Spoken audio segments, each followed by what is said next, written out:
Hi, everybody, and welcome to PlaidStallions Toy Ventures. My name is Brian, and, well, I've had a real week, let me tell you. This last weekend was not only PowerCon in Columbus, Ohio, but there was a show within the show in the form of Mego Meet, something very near and dear to my heart. Mego Meet is something that's been going on since 2005, and we haven't been able to have one since 2019 due to a lot of factors, mainly economics at this point. And I'm super grateful to the folks at PowerCon for letting this happen. So I'm going to break this video down into sections. First of all, I'm going to do the Mego Meet recap and some of my thoughts, recollections, and some of the news that came out. Massive news came out of that show, by the way. Then we'll talk about the PowerCon recap. There's a lot of videos about PowerCon, so mine will not be definitive, but I saw some neat stuff there.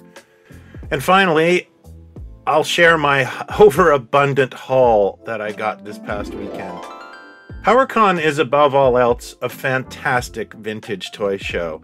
Between my reckless spending and the incredible gifts people brought me, I have an interesting and eclectic assortment of things that I'm really looking forward to discussing with you. So let's begin with the Mego Meet montage. Classic and vintage Mego, custom Mego, and new creators. It's really fun. Then I'll give a bit of a recap of everything that's happened. Hang tight.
So the biggest thing would be the announcement made by Marty Abrams that Mego has the Marvel license. Now, this is extremely early. Like, I think the ink is very wet. So there's no other details at this moment, but it's really good news. Marty's appearance was cut very short. He had some personal issues, and I'm honestly shocked he came at all. But he wanted to give something to the fans. But he went down to the floor, shook a lot of hands, took a lot of photos. A really personable touch. He didn't have time for autographs. I only spoke to him for about 5 minutes. I can speak to him when I want. Those people that came to see him were more important than me. It was great to see Marty after 4 years, even briefly. I'm quite fond of the man. He's genuinely honest and quite a character. He's got stories for miles. There, of course, was a Mego Corp panel headed up by Frank Wojo, Paul, Dr. Mego Clark, and Mego's own Joe Rosenzweig. And even after the Marvel cat was out of the bag, there was still lots to show. They gave a fantastic presentation showing some of the new figures coming out. You can find it here on this channel. I'll leave a link here. And then they started talking about the new Big Lots figures that are coming in for September. And these are also seem to be available in Canada at Walmart. And hopefully they pop up in international locations as well for some of our overseas friends. The Superman and the Batman are especially clever, and I do like the way the Robin looks.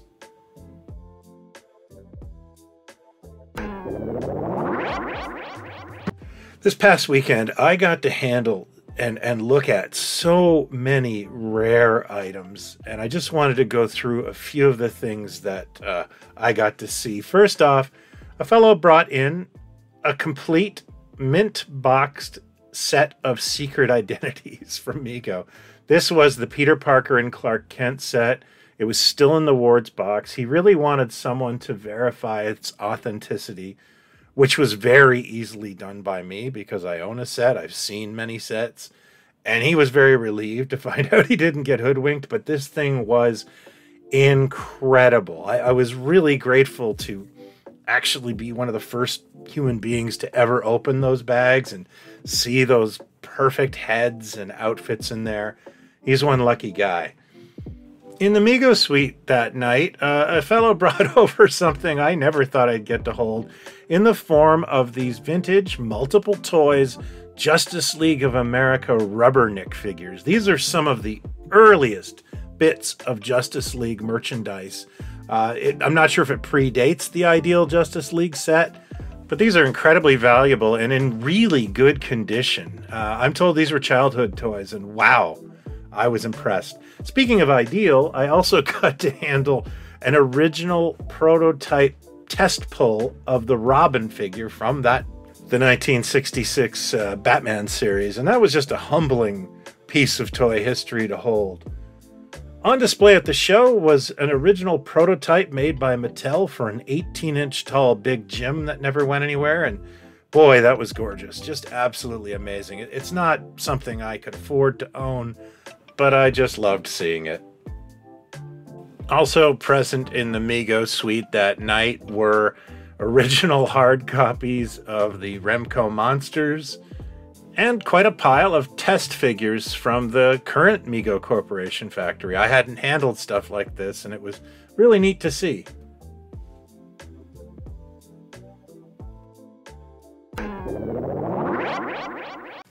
Now let's talk about the other side of the show in the form of PowerCon.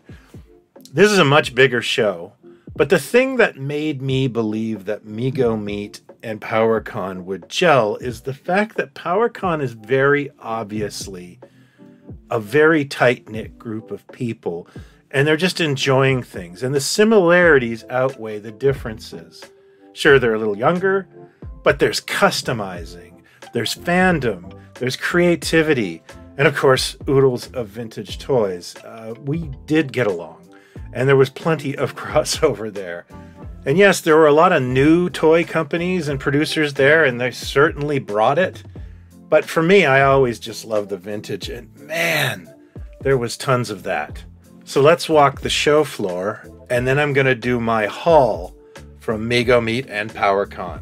This may be the biggest haul I've ever done on YouTube.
So before I get into what I picked up, I want to talk about some of the wonderful gifts I received at the show.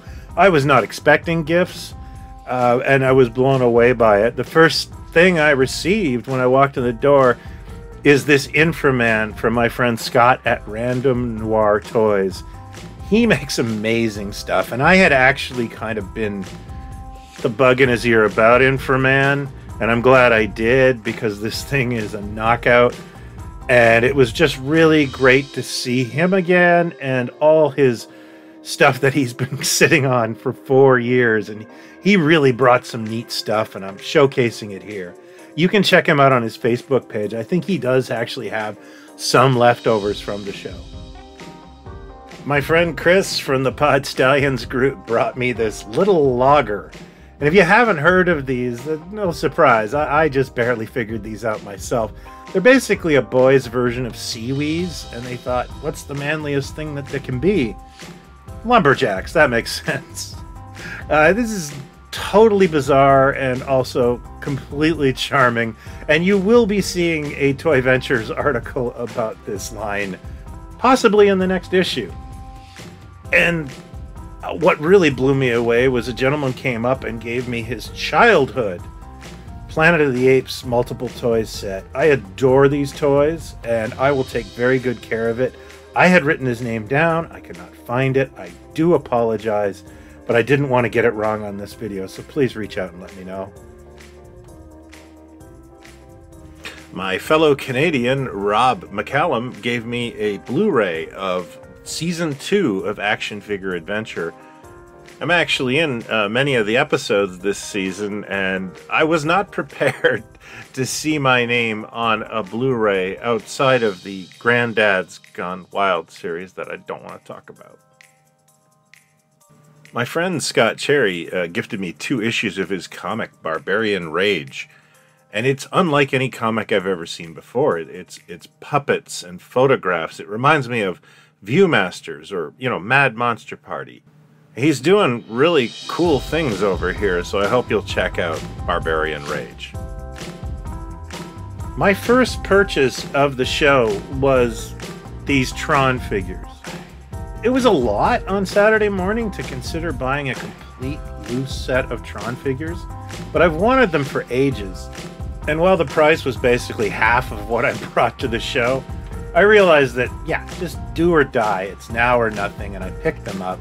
They're missing a couple of pieces, but they have the discs, and I do plan on doing a Toy Ventures about Tron figures, so I'll keep any other details to myself, but I'm very happy I picked these up, especially because I was looking for steel monsters. I always am, and I unfortunately found 0 steel monsters again at PowerCon, just like every other toy show at flea market I seem to go to. I then spied this Ben Cooper jiggler of The Thing.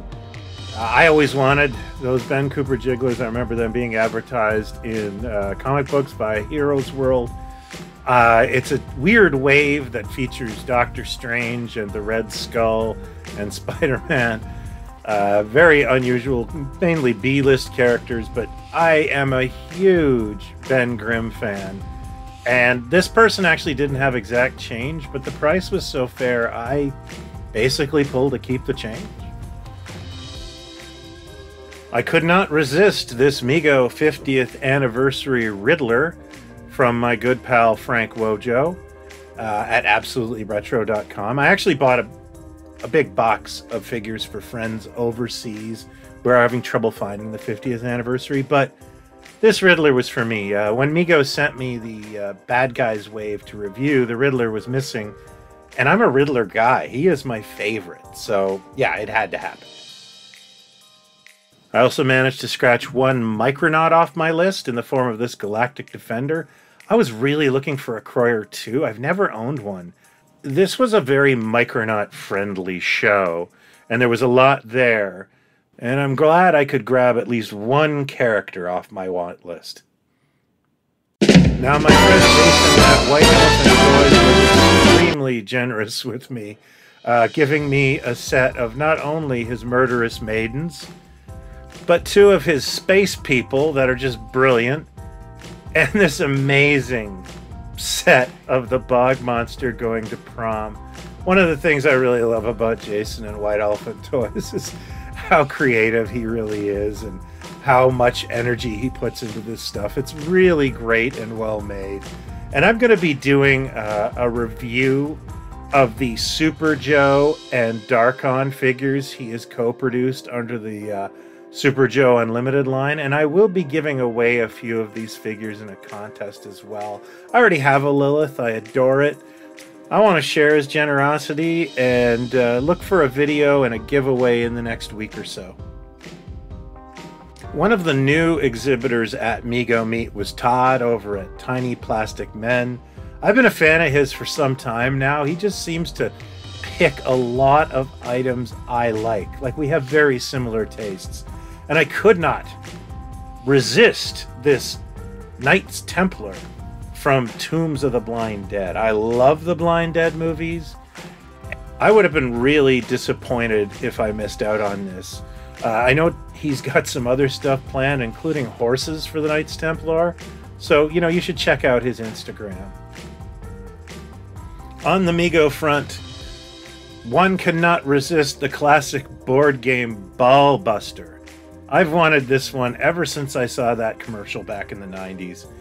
When I bought it, I ran up to Marty Abrams and showed him, who whispered in my ear that the name was my idea. I believe him. I will be doing a Vintage Mego on this where my wife and I will be playing Ball Buster for your dining and dancing pleasures.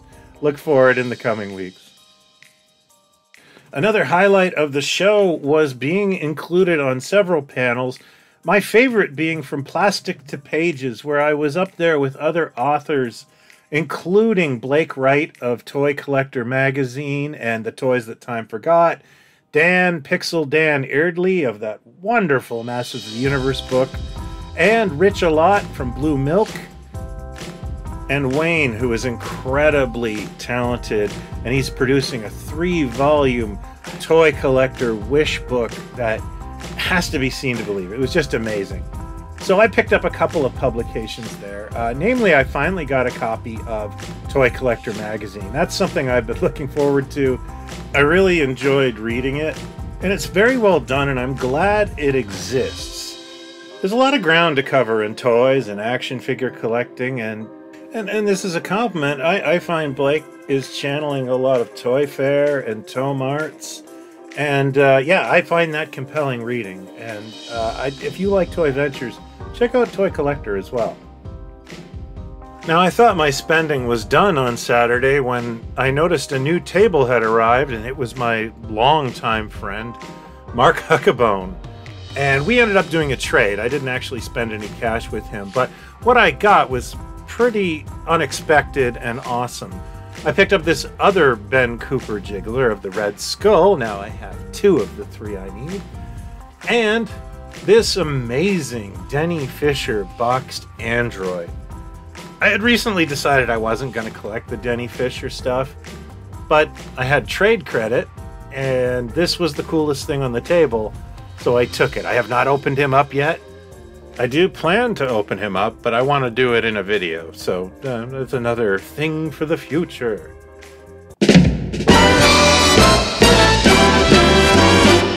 For this year's Mego Meet, because it's the first one we had in 4 years, I came up with this idea to give away a somewhat life-size foam Batman glove, like what a Mego would wear, and I was glad to put it together.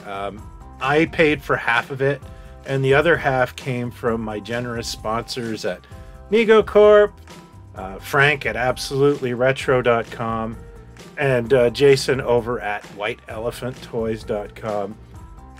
The purpose of Mego Meet for me is not to make money. I never have made money at Mego Meet. I spend money. But I just really wanted to do something special for this new event. And I had a lot of folks tell me that was that item was the thing that brought them there. And that makes my day.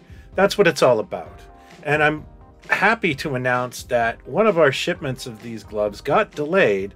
So we'll be giving some away in the near future. There's a live stream coming up this weekend where we'll be giving out a whole bunch as well. So if you missed out, maybe you didn't miss out. And don't buy them on eBay. So in terms of where I would place this Mego Meet, I honestly would say I'd put it in my top 5, but I have reasons for that. No, it wasn't our biggest moment. No, it wasn't our best one. But it was the first one we've had this decade. And I truly missed it. And I really took it for granted, I think, for a few years as a bit of a burden. And I was more than happy to roll up my sleeves and work this weekend. And I worked hard. I walked 50,000 steps over the course of 3 days. I barely ate. I barely slept. But it was all worth it. Not everything can be done online. And over the course of 4 years, you know, people being people, you start to get issues among folks. And I've always found that face-to-face meetings, for the most part, really tear down a lot of this friction. Seeing someone face-to-face really helps. And I saw a lot of that this weekend. There was no drama. It was wonderful. I think a lot of fences got mended and a lot of reuniting. And I can't tell you the great pleasure it was to see so many old faces and a ton of new people that I've talked to for 20 years. I finally got to meet people from the Mego Museum forums, the PlaidStallions forum. There was a great PlaidStallions representation there, and I'm very happy about that. The best case scenario I can say is that when I started at Mego Meet, I was not a hugger. But now I've become a hugger. I don't know when that came from. There's a lot of people I missed at Mego Meet, and there's a lot of things I want to do better. Nothing is set in stone for the future. I'm very grateful to PowerCon for allowing us to have this baby step rebirth of Mego Meet. I left tired, but I also left recharged, if that makes any sense. I won't lie and say that I didn't enjoy buying a lot of toys, but I really enjoyed going to dinner with friends and hanging out at that Mego suite and basically having a family reunion. That's what it's all about. So thanks to absolutely everybody who came by, came out, and said hi. I hope you had a good time. So that's all the time I have, folks. I hope you've enjoyed my look at Mego Meet and PowerCon, and I leave you with a question this week. What is your #1 Marvel/Mego action figure? Tell me in the comments below or in our Facebook group PlaidStallions. Thank you as always for watching. If you're new to this, please consider hitting like and subscribe. We do this every week. Until next time, folks, be well and talk toys, not other people. Cheers.